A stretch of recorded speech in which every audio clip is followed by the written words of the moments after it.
அனைத்து தமிழ் பேசும் உறவுகளுக்கு வணக்கம். இன்று இந்த ஊடக மையத்திலே ஏகநாதன் விஜயபானந்த ஆகிய நான் சில விடயங்களை மக்களுக்கும் மற்ற அரசியல் கட்சியின் தலைமைத்துவத்தில் இருக்கின்றவர்களுக்கும் அதில் இடம்பெறுகின்ற அந்த மற்ற கட்சிகளில் அங்கத்துவத்தில் இருக்கின்ற உறுப்பினர்களுக்கும் சில விடயங்களை நான் பிரஸ்தாவிப்பதற்கும் விழிப்புணர்வு அடிப்படையில் சொல்வதற்கும் நான் இங்கே வந்திருக்கின்றேன். நான் ஒரு சட்டத்துறை சார்ந்தவன், சமூக ஆர்வலன். என்னுடைய அரசியல் பயணம் என்கின்ற அடிப்படையில் பார்க்கின்ற போது தமிழீழ விடுதலை இயக்கம் என்கின்ற அடிப்படையில் தான் என்னுடைய அரசியல் பயணம் ஆரம்பிக்கப்பட்டது. குறிப்பாக யாழ் மாவட்டத்திலே கார்நகர் பிரதேசத்தை பிறப்பிடமாக கொண்டவன். அந்த கார்நகர் பிரதேசத்துக்கும் தமிழீழ விடுதலை இயக்கத்தின் அதன் ஆரம்பகால, அதாவது சொல்லுவார்கள், அன்று சொல்லுவார்கள் சீனியர் பேட்ச் 24 என்று சொல்லுவார்கள். அது அவர்களுடைய ஒரு குறியீடாக இருந்தது. அந்த 24 சீனியர் மெம்பர்ஸில் இருக்கக்கூடிய மிசோராம் என்று அழைக்கக்கூடிய இயக்கத்தை, தமிழீழ விடுதலை இயக்கத்தின் மிசோராம் என்று அழைக்கக்கூடிய, அன்று 1985ஆம் ஆண்டு கொக்காவில் முகாம் தாக்குதலின் போது வீரச்சாவை தழுவிக்கொண்ட வீர தளபதி எவ்வாறு தமிழீழ விடுதலை இயக்கத்திலே வடமராட்சி மண்ணின் வீர தளபதியாக இருந்த தாசண்ணாவை போன்று தமிழீழ விடுதலை இயக்கத்தின் அனைத்து விதமான பொறுப்புகளிலும் பங்காற்றியவர் தான் மிசோராம் என்று அழைக்கப்படுகின்ற, செல்லமாக அவரை கணக்கன் என்று அழைப்பார்கள், ஞானச்சந்திரன் என்ற இயற்பெயர் கொண்டவர். அந்த அடிப்படையிலே தான் தமிழீழ விடுதலை இயக்கம் இன்று அதனுடைய ஸ்தாபக தலைவர் தங்கண்ணா என்று அழைக்கப்படுகின்ற 1941ஆம் ஆண்டு பிறந்த, திருமணம் முடித்ததன் பின்னர் இந்த ஈழ விடுதலை போராட்டத்திற்கு சரியான பாதை ஆயுத போராட்டம் தான் என்று தீர்மானித்த ஒரு உன்னதமான தலைவரின் வழிவந்த ஒரு ஆயுத போராட்ட இயக்கம். அந்த இயக்கத்தினுடைய குறிக்கோள், சிந்தனைகள் இன்று சிதறி இருக்கின்றன என்று எண்ணுகின்ற அளவிலே தமிழீழ விடுதலை இயக்கத்தினுடைய இன்றைய தலைமைத்துவம், அதிலும் விரல் விட்டு எண்ணக்கூடிய சில பேரனுடைய அடாவடித்தனங்களும் சர்வாதிகாரத்தனத்துக்கு உட்பட்டு தமிழீழ விடுதலை இயக்கம் தான் எதற்காக தோற்றுவிக்கப்பட்டதோ அதனுடைய அடிப்படை அம்சங்கள் அனைத்தையும் இழந்து நிற்கின்றது. குறிப்பாக ஒரு அரசியல் கட்சி என்கின்ற போது அதற்காக ஒரு அரசியல் ஜாப் இருக்கும். அந்த ஜாப்பின் பிரகாரம் தற்போதைய, நான் நினைக்கிறேன், ஏதோ 12வது தேசிய மாநாடு என்ற அடிப்படையிலே தெரிவு செய்யப்பட்டது என்றாக சொல்லப்படுகின்ற செல்வம், மதிப்புக்குரிய வயதின் அடிப்படையில், தமிழர்களுடைய கலாச்சாரத்தில் நாங்கள் வயதுக்கு மரியாதை செலுத்த வேண்டும். வயதின் அடிப்படையில் திரு செல்வம் அடைக்கலனா என்று சொல்லப்படுகின்ற நபர் மீண்டும் தெரிவு செய்யப்பட்டதாக இருப்பது மிகவும் மனவேதனைக்கு உரியதாக இருக்கின்றது. என்ன அடிப்படையில் என்றால், 2025ஆம் ஆண்டு நவம்பர் மாத காலப்பகுதியிலே ஒரு தலைமை குழு ஒன்று வவுனியா மாவட்டத்திலே இடம்பெற்றிருந்தது. அந்த தலைமை குழுவினுடைய மிக பிரதானமான நோக்கமாக இருந்தது, குறித்த பாராளுமன்ற உறுப்பினர் திரு செல்வம் அடைக்கலநாதன் தொடர்பாக, அன்று அவர் தலைவராக இருந்தார், அவர் தொடர்பான பாலியல் ரீதியான சில சர்ச்சைகள், பல சர்ச்சை தொடர்பான ஒலிப்பதிவுகள் சமூக ஊடக பரப்பிலும் சில பத்திரிகைகளும் வெளிப்படுத்தப்பட்டிருந்தது என்பது மக்களாகிய மற்ற அரசியல் கட்சியில் இருக்கின்ற அனைத்து தமிழ் தலைமைகளுக்கும் அதன் உறுப்பினர்களுக்கும் வெட்ட வெளிச்சமாக தெரிந்த விடயம். அதிலே ஒரு ஆயுத போராட்டத்தின் இயக்கமாக இருந்து பின்னர் 1989ஆம் ஆண்டு அரசியல் கட்சியாக பரிணமித்த இந்த தமிழீழ விடுதலை இயக்கத்தினுடைய தலைவர், வெட்கமாக இருக்கிறது, இந்த தலைவர் தொடர்பான இந்த பாலியல் ரீதியான இந்த ஒளிப்பதிவு நாடாக்கள், அதனுடைய தொடர்ச்சி தன்மை, ஆங்கிலத்திலே சொல்லுவார்கள் கன்சிக்வன்சஸ், ஈட்டிலே அதில் இடம்பெற்றது ஒரு தற்கொலை மரணம் என்று சொல்லப்படுகின்ற ஒரு மரணம் நீர்கொழும்பு மாவட்டத்திலே ஜெயராம் சுரேஷ் என்று அழைக்கப்படுகின்ற ஒரு நபர் தொடர்பானது. அந்த நபர் வெறும் நபர் அல்ல, தமிழீழ விடுதலை இயக்கத்தினுடைய ஒரு உறுப்பினர் ஆவார். அந்த ஒளிப்பதிவு நாடாக்களை நாங்கள் ஆராய்கின்ற போது அவரோடு பழகியவர்கள், பரிச்சயமானவர்கள், ஒரு குறிப்பாக சொல்லுவார்கள், ஒவ்வொரு இடத்துக்கும் சில மனிதர்களுடைய பேச்சு வழக்கிலே சில விடயங்களை நாங்கள் கண்டறிய முடியும். இவர்கள் தீவு பகுதியைச் சேர்ந்தவர்கள், இவர்கள் மட்டக்களப்பு பகுதியைச் சேர்ந்தவர்கள். அத்தகைய அடிப்படையில் அந்த ஒலிப்பதிவு நாடாக்களிலே தலைவர் செல்வம் அடைக்கலனானுடைய அந்த அந்த மிகவும் நுணுக்கமாக பார்க்கின்ற போது நியாயமான சந்தேகம் என் போன்றவர்களுக்கும் சக பொதுமக்களுக்கும் அனைவருக்கும் வந்ததில் தவறு ஏதுமில்லை. நியாயமான மனிதன் என்று சொல்வார்கள் சட்டத்திலே, ரீசனபிள் மேன். அந்த அடிப்படையில் எனக்கு முக்கியமாக வந்தது. அதன் அடிப்படையிலே ஐபிசி தொலைக்காட்சியிலே நான் இது தொடர்பாக முதலாக சமூக ஊடக பரப்பில் வந்து அந்த மரணம், தற்கொலை மரணம் என்று சொல்லப்படுகின்ற ஜெயராம் சுரேஷ் தொடர்பான விடயங்களை நான் வெளிக்கொணர்ந்திருந்தேன். அன்று நவம்பர் மாதம் அளவில் செல்வம் அடைக்கலநாதன் தொடர்பாக ஏற்படுத்தப்பட்டிருந்த தலைமை குழுவில் அவர் இத்தகைய தவறு, தான் அவசரமான ஒரு தவறை செய்துவிட்டேன் என்று தலைமை குழு உறுப்பினர்கள் முன்பாக சொல்லியிருந்தார். அந்த அடிப்படையில் அவர்கள் அந்த தலைமை குழு உறுப்பினர் நிகழ்நிலை சாட்சியங்கள் ஊடாக வெளிநாடுகளில் இருந்தவர்களும் அதாவது இலங்கையில் இருந்தவர்களும் அந்த தலைமை குழு உறுப்பினர்கள் அவர்கள் இவருடைய மரியாதை கருதி எழுத்தில் அதை வாங்கவில்லை. ஆனால் அவர் எழுத்தில் தான் தருவதாக உடன்பட்டிருந்தார். அதாவது ஜனவரி மாதம் அளவில் இடம்பெறுகின்ற தேசிய மாநாடு வரையிலாவது என்னை இத்தகைய விடயத்தில் தயவு செய்து பொறுமை காக்கும்படி நான் அன்றே இதை பற்றி பிரஸ்தாபித்திருந்தேன். சாதாரணமாக அரசு திணைக்களங்களிலோ தனியார் நிலையங்களிலோ தனியார் வேலைவாய்ப்பு நிலையங்களிலோ எஸ்டாப்ளிஷ்மெண்ட் கோட், குறிப்பாக அரசு திணைக்களங்கள் எஸ்டாப்ளிஷ்மெண்ட் கோட் என்று சொல்வார்கள், ஸ்தாபன விதிக்கோவை. அதே போலத்தான் அரசியலமைப்பு கட்சியினுடைய அரசியலமைப்பு ஜாப்பு. இங்கே தலைவன் வேறு அடிமட்ட தொண்டன் வேறு அல்ல. இவர் தொடர்பாக ஏற்படுத்தப்படுகின்ற நியாயமான சந்தேகம் பாலியல் தொடர்பான கீழ்த்தரமான ஒரு தலைவன் மக்களை அதனுடைய அரசியல் கட்சியில் இருக்கின்ற உறுப்பினர்களுக்கு வழிகாட்ட வேண்டும். இங்கே வழிகாட்டிய விடயம் எது? கீழ்த்தனமான சில பாலியல் ரீதியான காம குரோத ஈற்றிலே மரணத்தை ஏற்படுத்துகின்ற இந்த தீய எண்ணமுடைய இந்த தலைவர் செய்த செயல் நியாயமான மனிதன் என்ற அடிப்படையில் எனக்கு சந்தேகம் ஏற்பட்டிருந்தது. அதை பற்றி பிரஸ்தாபித்திருந்தேன்.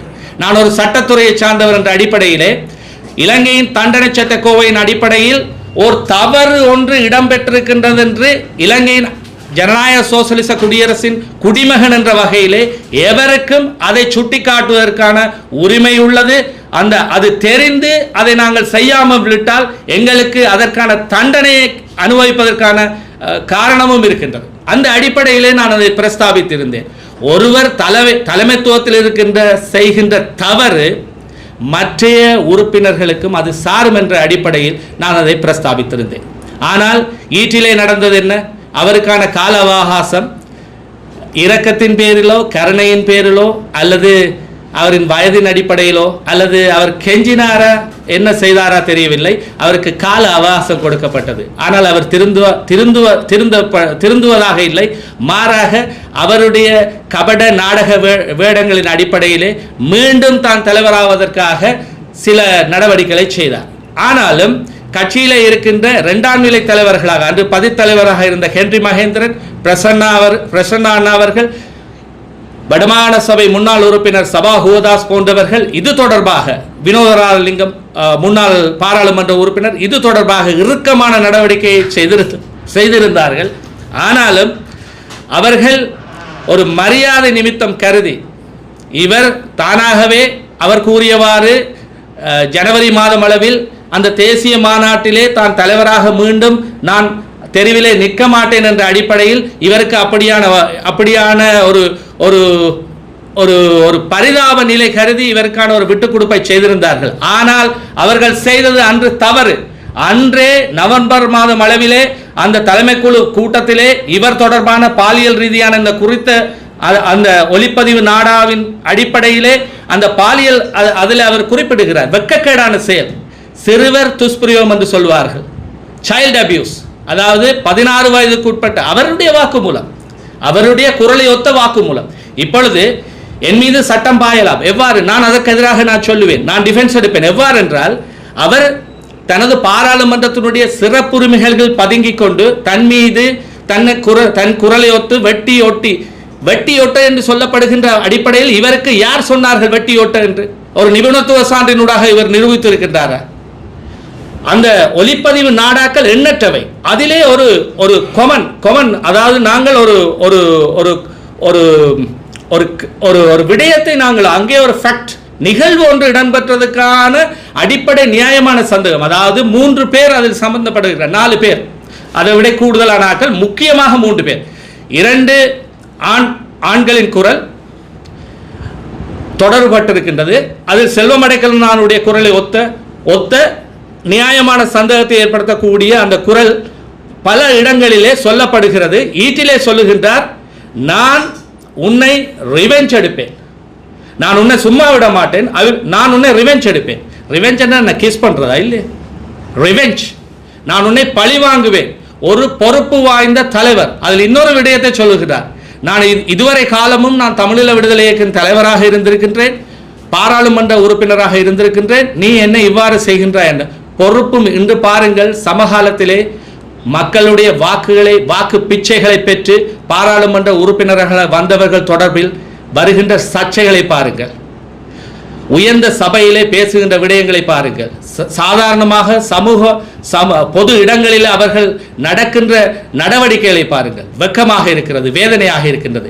இத்தகைய அடிப்படையில் தான் தமிழீழ விடுதலை இயக்கம் புனர் நிர்மாணம் அமைக்கப்பட வேண்டும். தலைமைத்துவத்தினுடைய தவறுகள் தட்டி கேட்கப்பட்டால் அவர்களுக்கு என்ன நடந்தது?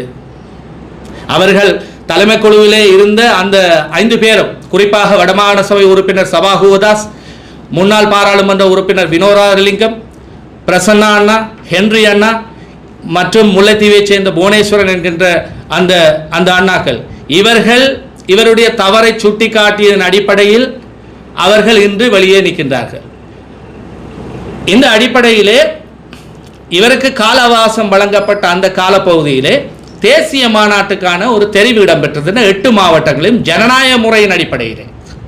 அந்த 8 மாவட்டங்களில் இடம்பெற்ற அடிப்படையில் யாழ் மாவட்டமும் கிளிநொச்சி மாவட்டமும் ஒரு மாவட்டமாக கருதி, தேர்தல் மாவட்டமாக கருதி 60 பொதுக்குழு உறுப்பினர்கள் தெரிவு செய்யப்பட்டதன் வகையில் அன்று நான் தெரிவு செய்யப்பட்டிருந்தேன். எனக்கும் தமிழீழ விடுதலை இயக்கத்துக்குமான தொடர்பு இன்று நேற்றல்ல. என்னுடைய வயது 10 வயதுகளிலிருந்தே அன்றைய வீர தளபதி மிசோராம் சங்கர்லால் போன்றவர்கள் சகோதர யுத்தம் என்று சொல்லப்படுகின்ற போது எங்களுடைய மக்கள் எவரையும் அண்ணனை தம்பி கொள்வதற்கோ தம்பி அண்ணனை கொள்வதற்கோ இந்த ஈழ விடுதலை போராட்டத்தில் யாரையும் அனுப்பி வைக்கவில்லை. 1986ஆம் ஆண்டு ஏப்ரல் மாதம் 29ஆம் தேதியிலிருந்து மே மாதம் 3ஆம் தேதி அளவுகளிலே தமிழீழ விடுதலை இயக்கம் தமிழீழ விடுதலை புலிகளால் தாக்குதல் செய்யப்பட்டு அழிக்கப்பட்டது. அதிலே யாழ் மாவட்டத்திலே பல இடங்களில் பல சம்பவங்கள் இடம்பெற்றிருந்தது. துணிகரமாக நான் என்று சொல்லுவேன், என்னுடைய அண்ணா ஒரு மருத்துவ பீட மாணவனாக பல்கலைக்கழகத்துக்கு அனுமதி பெற்றிருந்தும் ஈழ விடுதலை போராட்டத்திலே விடுதலை புலிகள் அமைப்பில் இணைந்து வீரச்சாவை தழுவி கொண்டவர். என்னுடைய பார்வை என்பது, இந்த விடுதலை போராட்டத்துக்காக சென்றவர்கள் அனைவரும் ஒரு தாய் பிள்ளைகள். எப்பொழுது எங்களுடைய ஆயுதங்கள் எமக்கெதிராக எங்களுக்குள்ளே திருப்பப்பட்டதோ அன்றே எமது ஈழ விடுதலை போராட்டத்தின் ஆயுத போராட்டத்தின் அத்தியாயம் மழுங்கடிக்கப்பட்டதாகவே நான் கருதுகின்றேன். அந்த அடிப்படையில் தான் அன்று காரைநகர் மக்கள் தமிழீழ விடுதலை இயக்கத்தைச் சேர்ந்த 55 போராளிகளை அவர்கள் கொல்லப்படாமல் தடுத்து விடுதலை புலிகளிலிருந்து காப்பாற்றியதன் அடிப்படையிலும் காரைநகரைச் சேர்ந்த பல போராளிகள், அதாவது பொதுவாக சொல்வார்கள் யாழ் மாவட்டத்திலே சில இடங்களில் கல்வியங்காடு காரைநகர் என்பது தமிழீழ விடுதலை இயக்கத்தினுடைய கோட்டையாக கருதப்பட்டது. இங்கே நான் வேறுபாடு என்னுடைய பார்வை, ஈழ விடுதலை போராட்டத்துக்காக ஆயுதம் தூக்கியவர்கள் பிழை சரிகள் இருக்கலாம். அந்த அடிப்படையில் ஒரு தாய் பெற்ற பிள்ளைகள். இன்று நாங்கள் ஈட்டிலே கண்ட விடயம் என்ன? எங்களுடைய பொது எதிரி எங்கே இருக்கின்ற வேளையிலே நாங்கள் எமக்குள்ளே இன்று பாருங்கள், தமிழ் அரசியல் கட்சிகள் வெறுமனே தேர்தல் கோஷங்களுக்காக தமிழ் தேசியம் என்று சொல்லிக்கொண்டு இன்று இந்த அரசியல் தமிழ் அரசியல், குறிப்பாக தமிழீழ விடுதலை இயக்கத்தினுடைய கையாளாக தன்மையை பாருங்கள். இன்று இவருக்கு இவரை தெரிவு செய்து 12வது தேசிய மாநாட்டிலே நான் அவருடைய முகத்தை பார்க்கின்றேன். ஆங்கிலத்திலே 3 idiots போல 3 thieves என்று சொல்லலாம். அவர்களுடைய முகத்தை சொல்லுவார்கள், face is the index of the mind என்று சொல்லுவார்கள். ஒரு அகத்தின் அழகு முகத்தில் தெரியும். அந்த அடிப்படையில் அவரை பாருங்கள், வெட்கங்கெட்ட ஒரு தலைவனாக. எவ்வாறு உங்களுக்கு ஸ்ரீசபாரத்தினுடைய அந்த உன்னதமான தலைவனுடைய சிலையை போய் வணங்குவதற்கு உங்களுக்கு மனம் வந்ததோ தெரியவில்லை. அந்த அடிப்படையிலே மக்களாகிய அனைவரும் தமிழீழ விடுதலை இயக்கத்தின் செல்வம் அடைக்கலனான் என்கின்ற நபர் தலைவராக இருக்கும் பட்சத்தில் இவர் சார்ந்த விடயங்களில் மிக அவதானமாக தமிழீழ விடுதலை இயக்கத்தை புறக்கணியுங்கள். எத்தகைய அடிப்படையில் என்றால் இங்கு ஜனநாயக விளிமியங்கள் இல்லை. இவர் தொடர்பான ஒழுக்காற்று விசாரணையில் ஈட்டிலே அறிக்கை சமர்ப்பிக்கப்பட்டிருக்க வேண்டும், பொதுமக்களுக்கு அது வெளிப்படுத்தப்பட்டிருக்க வேண்டும். அத்தகைய அடிப்படையில் இவர் சார்ந்த ஒரு குழுவினர் இன்று மீண்டும் வந்திருக்கின்றார். எத்தகைய அடிப்படையில் இவர்கள் தமிழர்களுடைய அரசியல் அபலாசைகளை பற்றி சிந்திக்க போற இவர்கள் சிந்திப்பது எங்கேயோ ஏதோ. இதற்காகவே நாங்கள் கண்ணீர் விட்டு வளர்த்தோமா சர்வேசா இன்று ஈழ விடுதலை போராட்டத்துக்கு எத்தனை போராளிகள், அது எந்த இயக்கமாக இருக்கலாம், எத்தனை போராளிகள், எத்தனை பொதுமக்கள். இன்று நேற்று ஒரு பேட்டியிலே பார்த்தேன், சுரேஷ் சாலையை பற்றி இந்த கோமான் சொல்லுகிறார். அது அவர்கள் பார்த்துக் கொள்வார் ஐயா. அந்த விசாரணை உங்கள் விசாரணையை நாங்கள் எப்போது செய்ய போகிறோம் என்பதுதான் இந்த அனுர அரசாங்கத்தினுடைய ஆதங்கத்துக்காக நாங்கள் சொல்லுகின்றோம். சட்ட ஆட்சி ஒன்று இந்த நாட்டிலே அனுர அரசாங்கத்தில் இடம்பெறுமாயின், நான் நினைக்கிறேன் அவருடைய பெயரை நான் சரியாக ஞாபகம் இல்லை, அவர் ஒரு சமூக ஆர்வலர், ஒரு அரசியல் கட்சி இருக்கு. அவர் இது தொடர்பாக குற்றப்புலனாய்வு திணைக்களத்திலே அன்றே இத்தகைய விடயம் தொடர்பாக சமர்ப்பித்திருக்கின்றார். ஆனால் எந்த ஒரு விசாரணையும் இடம்பெற்றிருக்கவில்லை. ஆனால் நான் அன்றே ஐபிசி ஊடகத்திலே நான் சொல்லி இருக்கின்றேன், கொலை சதி என்பது இலங்கை திருநாட்டிலே எப்பொழுதும் நாங்கள் அந்த குறிக்கப்பட்ட விடயத்தை நாங்கள் மீள கொண்டுவர முடியும். அதுதான் ஆட்சி உரிமை பிரிஸ்கிரிப்ஷன் ஆர்டினன்ஸ் என்கின்ற அடிப்படையில் கொலை சதி இங்கே இடம்பெற்றிருப்பது. அந்த குறிக்கப்பட்டிருக்கின்ற நபர் ஒரு தூண்டுதலின் அடிப்படையில் தற்கொலை செய்திருக்கலாம், அல்லது அவருடைய தற்கொலைக்கு பின்னாலே பல விடயங்கள் மறைந்திருக்கின்றன. அது நாங்கள் ஆராயப்பட வேண்டும். இத்தகைய அடிப்படையில் இந்த தலைவர் புறக்கணிக்கப்பட வேண்டும். இவர் தலைமையில் இருக்கின்ற இந்த டெலோ புறக்கணிக்கப்பட வேண்டும். இது டெலோ அல்ல, உண்மையான டெலோவினுடைய அரசியல் ஜாப்புக்கமே இது தொழிற்படவில்லை. அந்த அடிப்படையில் தான் தயவு செய்து தமிழீழ விடுதலை இயக்கத்தினுடைய இந்த தலைவர் செல்வம் அடைக்கலநாதன் பிரதிநிதித்துவப்படுகின்ற இந்த தலைமைத்துவம் தமிழருடைய அரசியல் உரிமை தொடர்பாக ஏதாவது ஒரு அரசியல் கூட்டிலிருந்து புறக்கணிக்கப்பட வேண்டும். இவர் ராஜதந்திரிகளுடனான சந்திப்போ அது எந்த இந்திய உயர்ஸ்தானிகள் இவர்களிடமிருந்து புறக்கணிக்கப்பட வேண்டும். அந்த அடிப்படையில் சமூக ஆர்வலன் என்ற அடிப்படையில் இந்த ஈழ விடுதலை போராட்டத்தின் ஒரு போராளியை இழந்த அடிப்படையில், அந்த போராளியின் சகோதரன் என்ற அடிப்படையில் என் அண்ணனை போன்ற எத்தனை போராளிகள், அந்த போராளிகள் மாவீரர்களுடைய தாய்மார்களுடைய கனவுகள் இதுவல்ல. உங்களுடைய காம கேளிக்கைகளுக்காக இந்த தலைமத்துவம் உங்களிடம் வழங்கப்படவில்லை. இதற்காக தங்கத்துறை அண்ணா, அன்று குட்டிமணி அண்ணா, ஜெகன் அண்ணா, தேவண்ணா அன்று வடமாராட்சி மண்ணிலிருந்து இந்த தமிழீழ விடுதலை இயக்கம் என்கின்ற இயக்கத்தை ஆரம்பிக்கவில்லை என்பதை மிக தாழ்மையுடன் சொல்லிக்கொள்ள கடமைப்பட்டிருக்கிறேன். நன்றி, வணக்கம். புதிய நிர்வாகத்தை தெரிவு செய்து தாங்கள் புதிய நிர்வாகத்தை தெரிவு செய்த போதாம ஒரு சில சின்னத்தனமாக விமர்சனம் செய்வதாக இது சம்பந்தம். ஓகே, புதிய நிர்வாகம் என்று சொன்னால், இப்போ வழக்கு திருவண்ணாமலை மாவட்டத்தில் அந்த வழக்கு ஒன்று போடப்பட்டிருக்குது.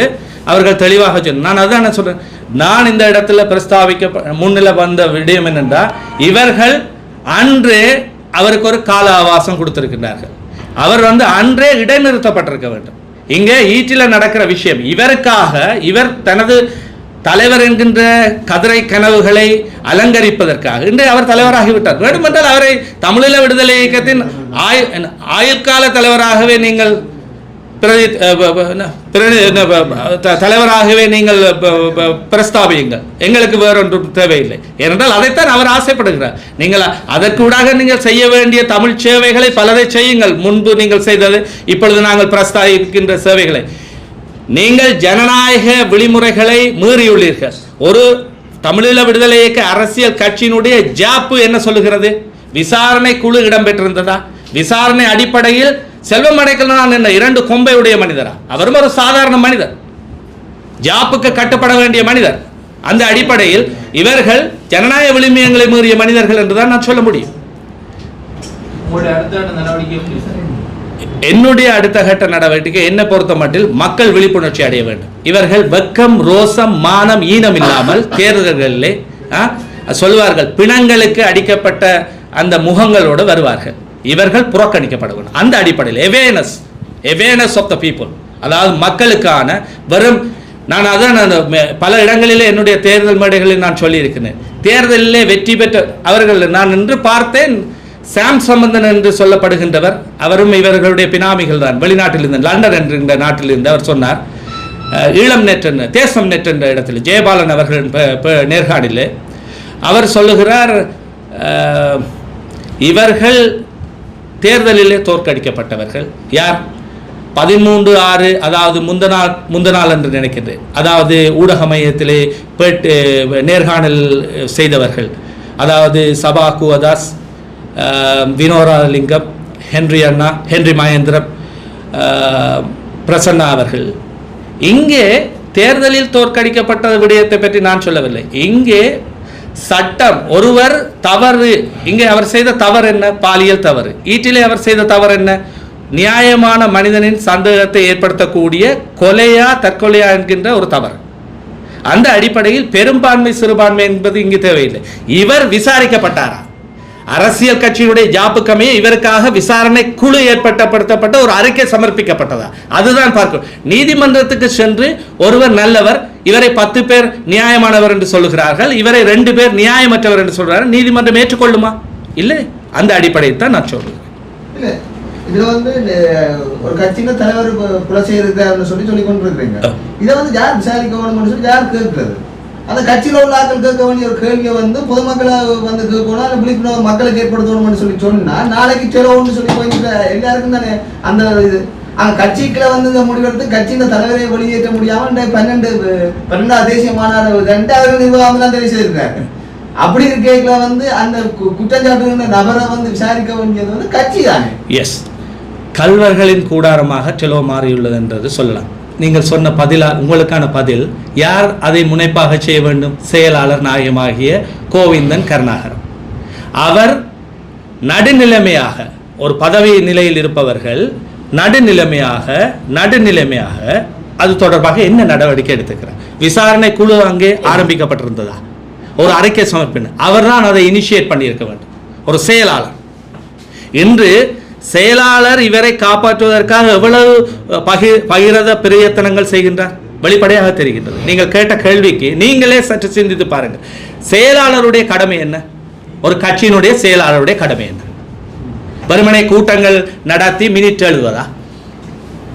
சரி, கட்சி ஒரு அமைப்பு, அதுக்குள்ள ஒரு பிரச்சனை நடக்குதுன்னு சொல்லி சொன்னா செயலாளர் நடவடிக்கை எடுக்கல, தலைவர் தன்னுடைய தவறுக்கு பொறுப்பேற்று பதவி விலகலன்னு சொல்லி சொன்னா அது கட்சிக்குள்ள கட்சியாக அதை தவிர இதைத்தான் நான் சொல்றேன். இந்த 13/6 யாழ்ப்பாண ஊடக மையத்திலே இந்த சபா குவதாஸ், வினோதராலிங்கம், பிரசன்னா அண்ணா அவர்கள், ஹென்றி மகேந்திரம் அண்ணா அவர்கள், புவனேஷ்குமார் என்று அழைக்கப்படுகின்ற முல்லைத்தீவு மாவட்டத்தைச் சேர்ந்தவர்கள், இவர்கள் அன்றே அதை செய்திருக்க வேண்டும். காலம் பிந்திய ஞானம். அதைத்தான் நான் சொன்னேன். நான் எப்பொழுது சொன்னேன்? ஐபிசி, நீங்கள் ஊடக பரப்பில் இருந்தால் ஐபிசி ஊடகத்திலே நான் நவம்பர் மாதம் 15ஆம் தேதி அளவிலே இவருக்கு கால அவகாசம் எத்தகைய அடிப்படையில் நீங்கள் கொடுத்திருக்கிறீர்கள்? தலைமை குழு ஒரு வக்கற்ற தலைமை குழுவாக இருந்திருக்கிறது. நீங்கள் ஒரு விடயத்தில் ஒருவர் தவறு செய்திருக்கிறார் என்று சுட்டிக்காட்டுகிறீர்கள் ஜனநாயக அடிப்படையில். அந்த தவறை மட்டும் சுட்டிக்காட்டியதன் பின்போடு உங்கள் பொறுப்பு நீங்குகிறதா? அதற்கான எக்ஸிகியூஷன் என்ன விடயங்களை நீங்கள் செய்திருக்கிறீர்கள்? இந்த 5 பேரை நான் கேட்கின்றேன். அன்றே அவர் சொல்லுகிறார், நான் எழுத்திலே தருகிறேன், அவருடைய கபட நாடகம், நான் ஜனவரி மாதம் அளவில் விலகிறேன். அந்த அடிப்படையில் தான் அவருக்கு ஒரு பிச்சையாக இவர்கள் செய்திருக்கிறார். இன்று அவர் இவர்களுக்கு செய்த விஷயம் என்ன? இந்த 5 பேருக்கும் சரி. அதே மாதிரி இந்த தலைமைக்கு எதிரான குற்றச்சாட்டுகள் வெறுமனே சுரேஷின் தற்கொலைக்கு பின்னால, சுரேஷின் உயிர் போனதுக்கு பின்னால எழுந்த குற்றச்சாட்டு இல்ல. இதற்கு முந்தைய காலங்களிலேயும் நீங்க சொல்ற அதே பாலியல் குற்றச்சாட்டுகள் பரவலாக முன்வைக்கப்பட்டு வந்தது. அதே நேரம் குற்றவியல் குற்றங்கள் தொடர்பான ஒரு குற்றச்சாட்டுகளும் முன்வைக்கப்பட்டு வந்தது. அப்ப எல்லாம் இந்த தலைமையை ஆதரிச்சு கடந்த காலங்களில் தேர்தல் காலங்களிலும் சரி, தேர்தல் காலங்களில் கூட அறம் சார்ந்த சில விஷயங்களை தவிர்த்திருந்தார்கள்.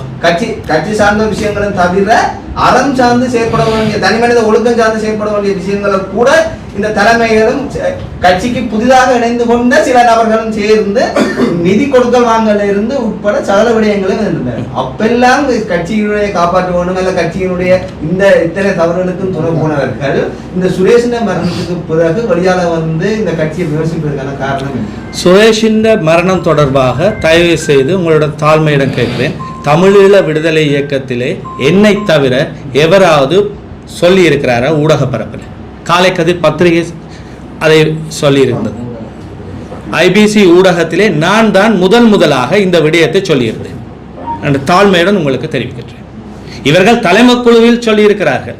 ஆனால் தலைமை குழுவில் இறுக்கமான இது எத்தகைய தவறு? பொதுவாக நீங்கள் நீதிமன்றத்துக்கு செல்வதனால் யூ ஷுட் ஹேவ் எவிடன்ஸ், வலுவான சான்று வேண்டும். இங்கே ஒளிப்பதிவு சான்று இருக்கிறது.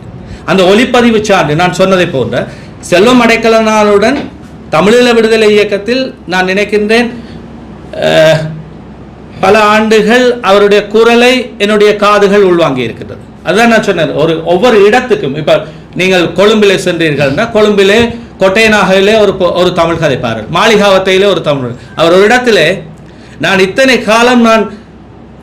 காலம் பாராளுமன்ற உறுப்பினர், இத்தனை ஆண்டுகள் 25 ஆண்டுகள் நான் பாராளுமன்ற உறுப்பினராக இருக்கின்றேன், தமிழீழ விடுதலைக்கு தலைவராக இருக்கின்றேன். ஹாஹா, அந்த ஹாஹா என்கின்றதே ஒரு மன்னார் மாவட்டத்தினுடைய ஒரு ஸ்லாங். இங்கே ஊடக பரப்புக்கு நியாயமான அடிப்படையில் இதை முன்கொண்டிருக்கின்றன. எத்தனை ஊடகங்கள் இதை முன்கொண்டிருக்கின்றார்கள். இன்று சில பேர் கேட்கின்றார்கள், என்னிடம் கேட்கின்றார்கள், நீங்கள் தமிழீழ விடுதலை இயக்கமா? நான் சாகு மட்டும் தமிழீழ விடுதலை இயக்கம் எத்தகைய அடிப்படையில்? தங்கத்துறை அண்ணா என்று சொல்லப்படுகின்ற அவருடைய குறிக்கோள் மிஷன் அண்ட் விஷன். இன்று மிஷன் அண்ட் விஷன் இருக்கிறதா? எது மிஷன் அண்ட் விஷன்? இத்தகைய ஒரு தலைவர் செய்த பாலியல் ரீதியான விடயத்தை காப்பாற்றுவதற்காக ஒரு அறம், நீங்கள் கேட்ட அறம் சார்ந்த விஷயம் இங்கே இருக்கிறதா? பல விடயங்கள் இவரை பற்றி பிரஸ்தாபிக்கப்படும். ஆனால் சான்றுகள் இல்லை. இன்று வெளிநாடுகளில் பல பேர் யார் பூனைக்கு மணி கட்டுவார். நான் அன்று ஐபிசி ஊடக பரப்பிலே சொன்னேன், ஈட்டிலே எல்லாரும் பொய்த்து போனால் நான் நீதிமன்றத்தை நாடுவேன். எத்தகைய அடிப்படையில் என்றால் குடியியல் வழக்குகளிலே உங்களுக்கு ஒன்றை சுட்டி காட்டுகிறேன். நீங்களும் இந்த யாழ்ப்பாண மாவட்டத்திலே தானே வசிக்கின்றீர்கள். சுன்னாகம் நீர்க்கசிவு வழக்கு தொடர்பாக உங்களுக்கு அறிந்திருக்கிறீர்களா? அந்த வழக்கு போட்டவர் வெறும் தமிழர் அல்ல, நிஷாம் என்ற நான் நினைக்கின்றேன், அவர் ஒரு சிங்கள சகோதரர். அவர் ஒரு பொதுநல வழக்காடல் போட்டார். அன்று அந்த வழக்கின் தீர்ப்பின் அடிப்படையில் என்ன சொல்லப்பட்டது? அந்த குறிக்கப்பட்ட அந்த சுன்னாகத்தினுடைய அந்த குறிக்கப்பட்ட பிரதேசத்திலே நீர்க்கசிவு ஏற்பட்டு அவர்களுக்கு சுவாச கோளாறுகள், கேன்சர் போன்ற வருத்தங்கள் வருவதற்கான போதிய ஆதாரங்கள் இருந்தன, மழுங்கடிக்கப்பட்டிருந்தன. அதிலே 17 பேர் எதிராளிகளாக சொல்லப்பட்டனர். வடமாகாண சபை, அதாவது நாங்கள் இவர் எங்களுக்கு ஏதோ தருவார் என்று சொன்னோம். என்று அவருடைய தமிழ் தேசியம் எங்கே இருக்குது? பார் லைசன்ஸுக்குள்ளே, அதாவது ஜீவனோபாயத்துக்காக பார் லைசன்ஸ் கொடுத்தவர் ஒரு ஜுவதிக்கு, மதிப்புக்குரிய CV விக்னேஸ்வரன் ஐயா. அன்று ஒரு சிவில் வழக்கு பொதுநல வழக்காடலா போடப்பட முடியுமாக இருந்தால் குற்றவியல் வழக்கு எந்த பொதுமகனுக்கும் இதை போட முடியும். அதாவது நீதிமன்றத்திலே நாங்கள் இது சரியாக நாங்கள் வெல்லுவோமா தோற்போமா என்ற விடயம் அல்ல, நாங்கள் சேலஞ்ச் பண்ண வேண்டும், சவாலுக்கு உட்படுத்தப்பட வேண்டும். அந்த அடிப்படையில் தான் நான் சொல்றேன். இது பொதுமக்கள் எல்லாரும் பெரிய மற்ற கட்சிகள் இவர்கள் தான் நாளைக்கு சமுதாயத்திலே தாங்கள் ஒரு தமிழ் தேசியத்தை ஒன்றிணைக்கக்கூடிய தலைவர்களாக கைகோத்து நிற்க. எவ்வளவு அநாகரிகமும் அசிங்கமாகவும் இவர்களுடைய முகங்களை பார்க்கின்ற போது வெக்கம் இல்லையா? அதைத்தான் நான் தாழ்மையுடன் சொல்கிறேன்.